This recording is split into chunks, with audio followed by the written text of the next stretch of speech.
Selamat malam pemirsa, TVku menghadirkan kembali kabar Jawa Tengah untuk Anda. Program berita ini juga dapat disaksikan melalui live streaming di tvku.tv/live. Bersama saya, Meisi Sasha, inilah berita utama edisi kali ini. Musim penghujan, KPU Kota Semarang pastikan logistik pemilu aman. Udinus sukses jembatani ribuan pencari kerja dengan perusahaan. SDM Jateng cek semburan lumpur bercampur gas di Demak.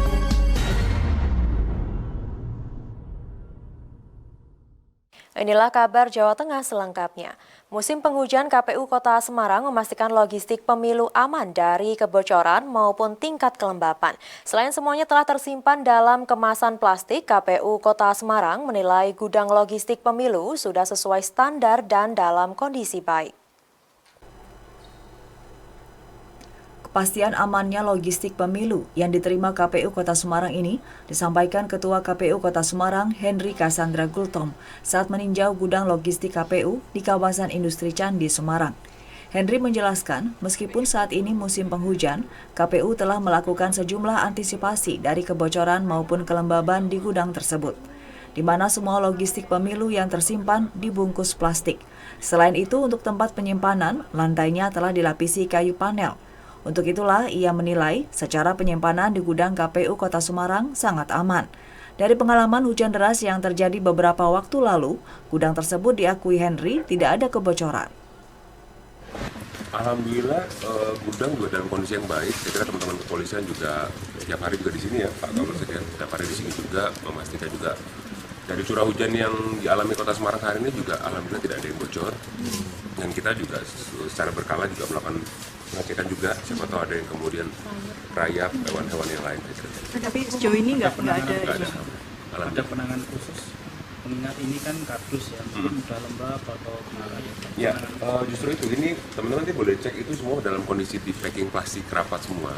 Jadi kalau soal kelembapan saya kira kok sepertinya aman ya. Saya kira kita di sini juga cukup terasa ya, hangat ya. Maksudnya kan tingkat kelembapannya saya kira juga cukup terjaga lah kalau soal itu. Di antara logistik pemilu yang telah diterima KPU Kota Semarang sendiri, di antaranya tinta sejumlah 9.292 botol, bilik suara sejumlah 18.584 unit, kotak suara sejumlah 9.675 unit, segel plastik sejumlah 120.796 unit, dan 446.374 segel stiker.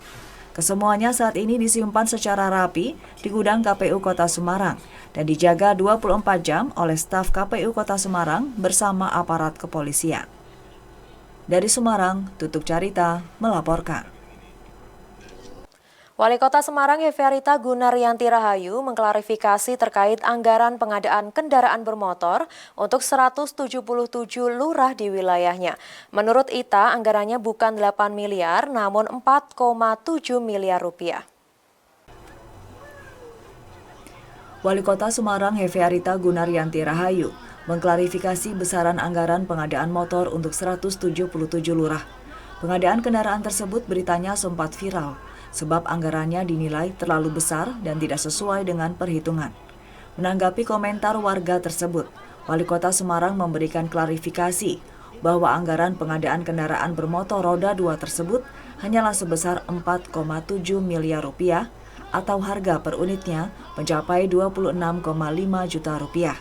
Sementara angka 8 miliar yang pernah ia sampaikan adalah anggaran global dari sejumlah pengadaan oleh bagian rumah tangga pemerintah Kota Semarang. Selain untuk kendaraan roda 2, juga digunakan untuk pengadaan alat pemadam ringan sejumlah 150 unit dan sejumlah TV LED serta pakaian dinas. Untuk itulah, Ita menyampaikan permohonan maafnya bila beritanya kemarin sempat membuat gaduh di masyarakat.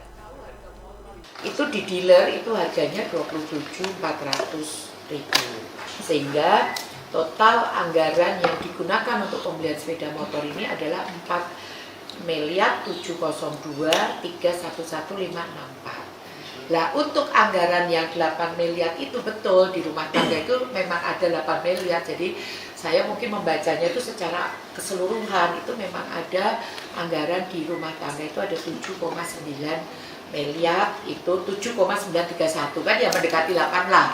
Ini adalah bentuk klarifikasi dan mungkin saya juga mohon maaf kalau kemarin itu jadi membuat orang bertanya-tanya gitu. Mosok sih 177 itu dengan 8 miliar. Saya tuh juga kemarin setelah itu saya juga bingung apa mungkin ya 8 miliar gitu. Tapi begitu saya cek lagi betul bahwa yang dipakai anggaran itu sekitar 4,7 miliar.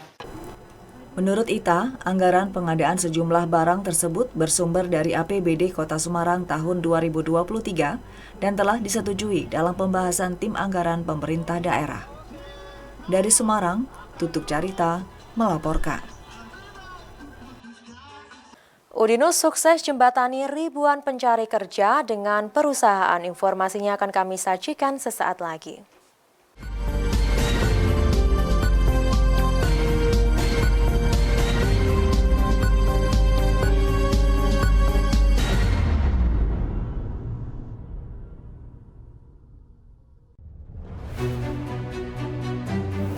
Jadi rumah BUMN Gunung Kidul ini dibangun untuk mendampingi UMKM agar lebih dikenal di banyak kalangan masyarakat.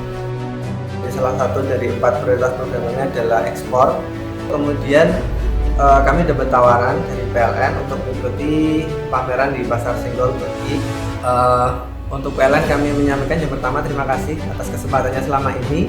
Jadi selama 2 tahun ini kami diajak untuk ikut pameran G20, kemudian kami diajak untuk kemarin pameran G20. Kami berharap rumah BUMN Gunung Kidul binaan PT PLN Persero dapat menjadi wadah bagi UMKM di Yogyakarta dan sekitarnya. Rumah BUMN Gunung Kidul dari Yogyakarta untuk dunia.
Wong lulus sekolah malah domblang-domblong, pengen langsung kerja. Mbok kuliah neng dinus-dinus apa kae sing kampuse biru nggone Mbak Yumu kuliah karo kanca-kancane kae lho. Itu Udinus, Universitas Dian Wiswantoro, salah satu pelopor kampus teknologi dan komputer di Indonesia. Nah, contohnya Mbak Yumu karo koncone. Mbak Yumu lulus kuliah langsung kerja. Koncone lulus kuliah buka usaha. Kan iso membuka lapangan pekerjaan. Universitas Dian Wiswantoro, perguruan tinggi terakreditasi unggul dengan 5 fakultas unggulan, program pasca sarjana, dan program doktor. Kampusnya adem, apik kaya mall. Mahasiswane ya akeh sing berprestasi nasional sampai internasional. Udinus berada di pusat kota Semarang dengan akses mudah, lengkap dengan fasilitas laboratorium, sport center, poliklinik, suasana kampus yang edukatif dan kolaboratif. Jolali, yuk daftar Udinus Polke, Universitas Dian Nuswantoro, jempol dan oke.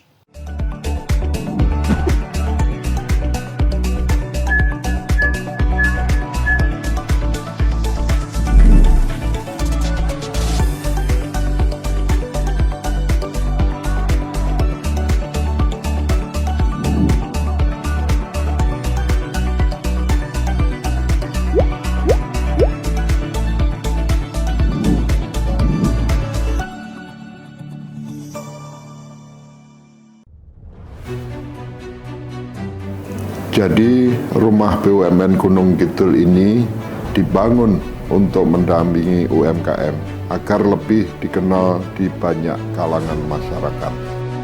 Salah satu dari 4 prioritas programnya adalah ekspor.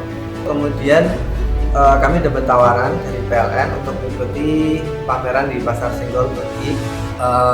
Untuk PLN kami menyampaikan yang pertama terima kasih atas kesempatannya selama ini. Jadi selama 2 tahun ini kami diajak untuk ikut pameran G20, kemudian kami diajak untuk kemarin pameran di Beki. Kami berharap rumah BUMN Gunung Kidul binaan PT PLN Persero dapat menjadi wadah bagi UMKM di Yogyakarta dan sekitarnya. Rumah BUMN Gunung Kidul dari Yogyakarta untuk dunia.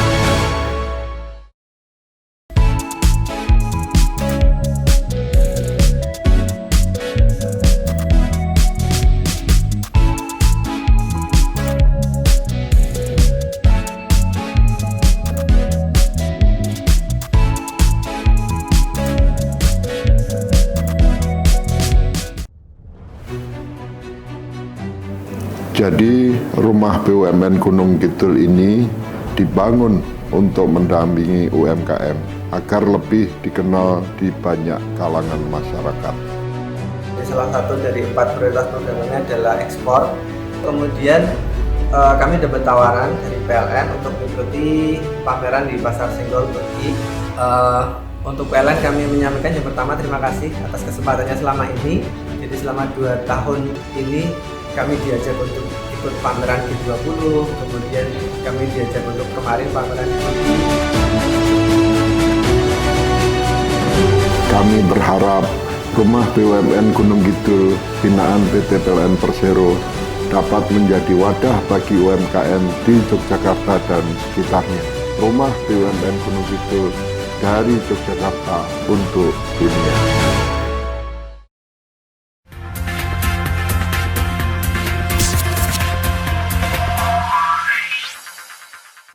Terima kasih Anda masih bersama kami di Kabar Jawa Tengah. Universitas Dian Nuswantoro Semarang sukses menggelar Job Fair ke-26.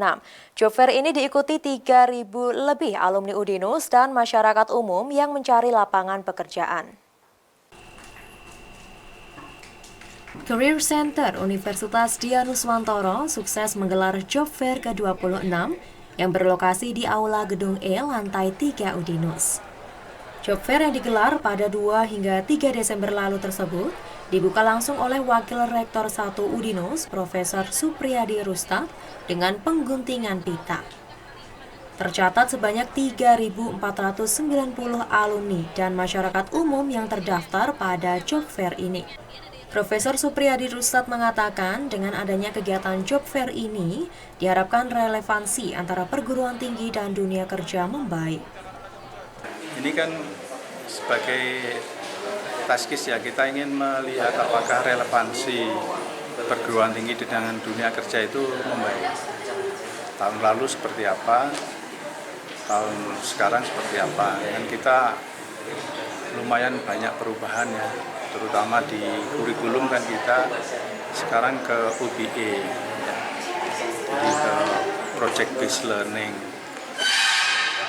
problem based education biasanya orang menyebutnya begitu. Ini kita ingin lihat daya minat pasar dengan lulusan kita itu menjadi bertambah, baik apa tidak dengan perubahan kurikulum semacam itu.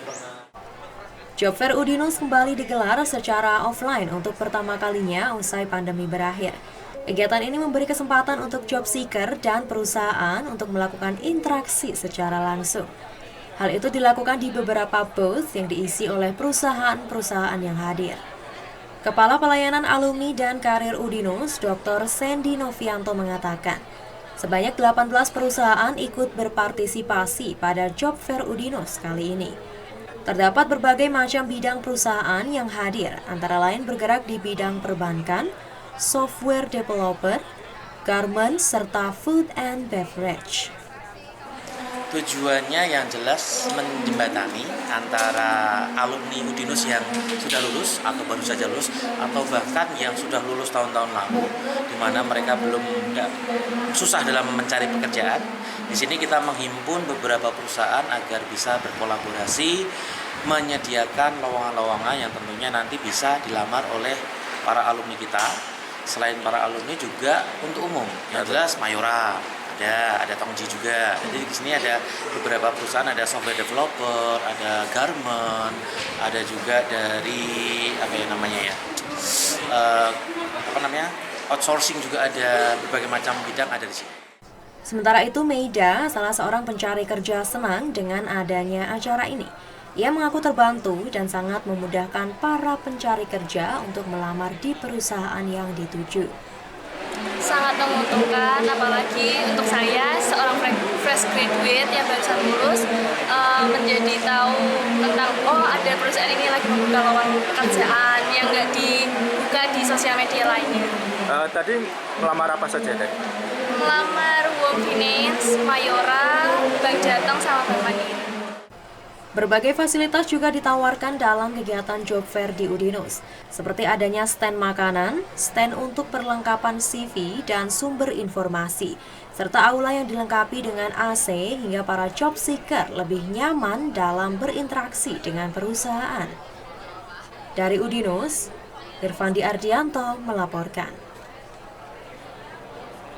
Pemerintah Provinsi Jawa Tengah resmi mengumumkan upah minimum kabupaten kota 2024 dengan kenaikan rata-rata sebesar 89.000 atau 4,8%.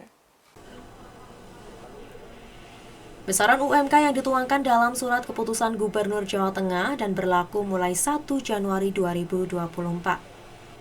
Dalam surat keputusan tersebut ditetapkan UMK tertinggi Kota Semarang sebesar Rp3.243.969. Sementara UMK terendah adalah Kabupaten Banjarnegara, yakni Rp2.038.005. PJ Gubernur Nana Sujana menuturkan, penetapan UMK berdasarkan Surat Menteri Ketenagakerjaan tentang penyampaian informasi tata cara penetapan upah minimum tahun 2024, serta data kondisi ekonomi dan ketenagakerjaan untuk penetapan upah minimum tahun 2024. Menurutnya, UMK ini hanya berlaku bagi pekerja dengan masa kerja kurang dari 1 tahun. Pemerintah menetapkan UMK untuk melindungi pekerja dengan masa kerja kurang dari 1 tahun agar tidak dibayar di bawah upah yang telah ditetapkan. Sedangkan perusahaan yang melanggar bisa dikenai sanksi. Memperhatikan inflasi provinsi, pertumbuhan ekonomi kabupaten kota, serta nilai alfa. Penetapan nilai alfa tentunya mempertimbangkan tingkat penyerapan tenaga kerja dan rata-rata atau median upah. Data yang digunakan dalam penghitungan penyesuaian nilai upah minimum menggunakan data dari lembaga yang berwenang, yaitu BPS. Rata-rata kenaikan UMK 2024 di Jawa Tengah adalah 89.769 atau sebesar 4,08%. Upah minimum yang ditetapkan ini hanya berlaku untuk pekerja atau buruh dengan masa kerja kurang dari 1 tahun. Dari Semarang, Restu Indah melaporkan. SDM Jateng cek semburan lumpur bercampur gas di Demak. Informasinya akan kami sajikan sesaat lagi.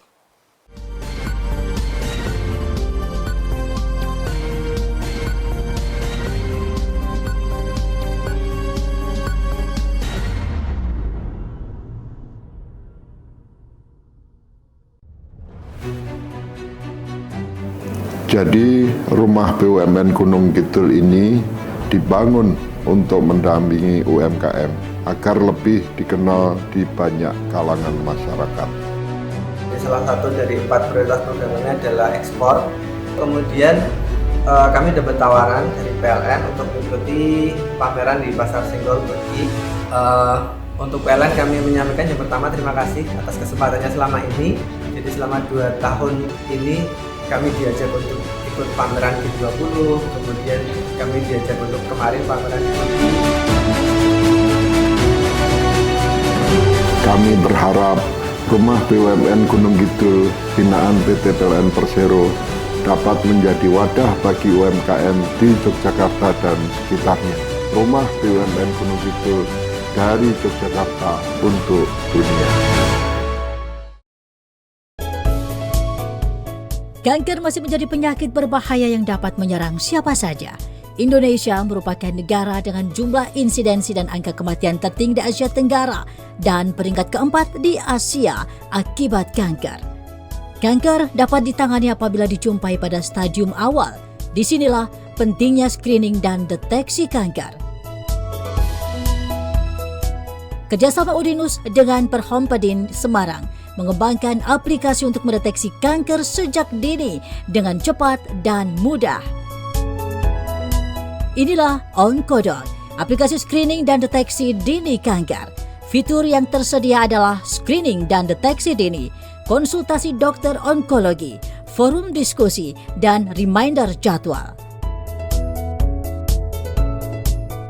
Bersama Onkodok, mari kita perangi kanker sejak dini. Pengen makan enak dan gak ribet? Leleku Bumbu punya solusinya. Dibuat dari lele segar yang berkualitas, diolah dengan bumbu yang ciamik, dijamin bikin ketagihan. Ada lembu mandi di kali. Leleku Bumbu enak sekali.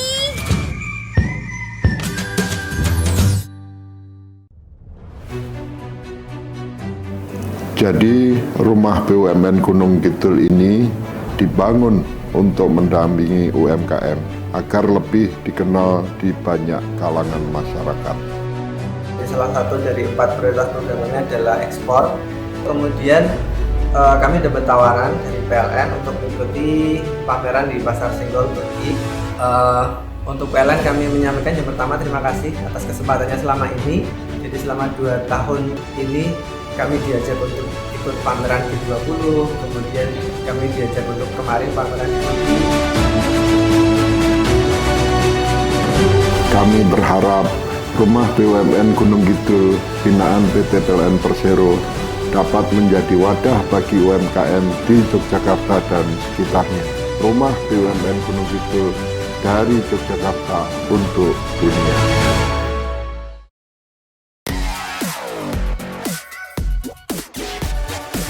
Tulip Active Series, Flawless Press Powder, Flawless Natural with UV Protection.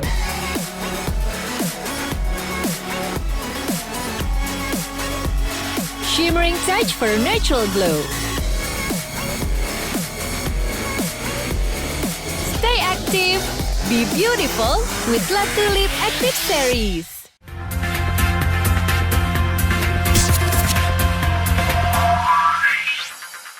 Terima kasih Anda masih bersama kami di Kabar Jawa Tengah. Terkait munculnya semburan lumpur bercampur gas yang menggemparkan warga Kelurahan Tempuran, Kabupaten Demak, petugas ESDM wilayah Jateng mendatangi lokasi semburan. Dari hasil pengecekan munculnya semburan lumpur dikarenakan menumpahnya gas dangkal di dasar bekas sumur bor milik warga. Sejumlah petugas energi sumber daya mineral Jawa Tengah, cabang Dinas ESDM wilayah Semarang Demak, mendatangi lokasi semburan lumpur bercampur gas di salah satu rumah warga Kelurahan Tempuran, Kabupaten Demak. Melalui gas detektor, para petugas mendapati beberapa kandungan gas yang bercampur dalam semburan lumpur tersebut. Staf Bidang EBT Dinas ESDM Jawa Tengah Rifki Arya menuturkan, setidaknya ada 4 macam gas dalam semburan lumpur tersebut. Tingginya kandungan gas yang mencapai 15% dapat mengakibatkan kebakaran. Rifki menyarankan agar ruangan yang mengalami semburan lumpur dibiarkan tetap terbuka. Kemungkinan besar ini kan merupakan gas dari kantong-kantong mungkin kayak semacam gas rawa. Tadinya mungkin di bawah itu ada kayak rawa purba atau apa yang memunculkan metana satu itu. Cuman dia tidak yang besar gitu. Jadi ketika memang sudah sempat ada eksplosif sedikit, terus gasnya keluar, dia langsung gasnya itu sudah habis. Kemungkinan seperti itu, soalnya kan ini gasnya sudah sedikit sekali. Maksudnya ketika kami melakukan pengecekan itu, kadar gasnya juga ya hanya sekisaran antara 5, pembacanya 5 sampai 15% maksimal. Sementara itu, Kapolsek Demak Kota, Ibda Rudi Trisayogo, menghimbau agar warga tidak mendekati lokasi semburan. Pihaknya saat ini juga memasang polis lain untuk mengantisipasi hal-hal yang tidak diinginkan. Yang jelas, kemudian kita lihat sejauh mana kerawanan yang dimunculkan berkaitan dengan munculnya gas dan lumpur di rumah salah satu warga Desa Tempuran. Setelah itu, kita melakukan pengamanan lokasi dengan cara membuat garis polisi. Karena apa? Bau yang dimunculkan oleh gas itu sangat menyengat sekali. Sementara untuk menindaklanjuti peristiwa semburan lumpur bercampur gas tersebut, petugas ESDM wilayah Semarang Demak mengambil sampel lumpur untuk dilakukan penelitian lebih lanjut. Dari Demak, Tim Liputan TVku melaporkan. Selain terkenal dengan batiknya, Kabupaten Pekalongan juga menyimpan banyak wisata alam yang mempesona. Salah satu yang wajib dikunjungi adalah Black Canyon. Destinasi wisata ini terletak di Desa Kayu Puring, Peting Krayon, Kabupaten Pekalongan. Seperti apa liputannya? Berikut sekaligus menyudahi jumpa kita di Kabar Jawa Tengah. Program berita ini juga dapat disaksikan melalui live streaming di tvku.tv/live. Saya Mrs. Tasya dan kru yang bertugas mengucapkan terima kasih atas kebersamaan Anda. Selamat malam, stay safe, stay healthy. Keindahan alam Black Canyon menjadi surga baru di Kabupaten Pekalongan, menyuguhkan pesona alam untuk merelaksasikan jiwa dan pikiran yang jenuh. Berada di Desa Kayu Puring, Petung Kriyono, Black Canyon buka setiap hari dari pukul 8 pagi hingga 4 sore. Black Canyon menyuguhkan wisata air, diantaranya body rafting, body jumping, serta bermain air atau berenang. Tak hanya itu, kalian bisa camping bersama teman, keluarga, atau pasangan sambil menikmati nuansa alam nan asri. Suasana alam dengan airnya yang berwarna kebiruan, serta dihiasi dinding tebing yang tinggi, menambah keindahan pesona alam dan membuat betah berada di sana. Black Canyon memiliki 2 gedung, yakni gedung atas dan bawah.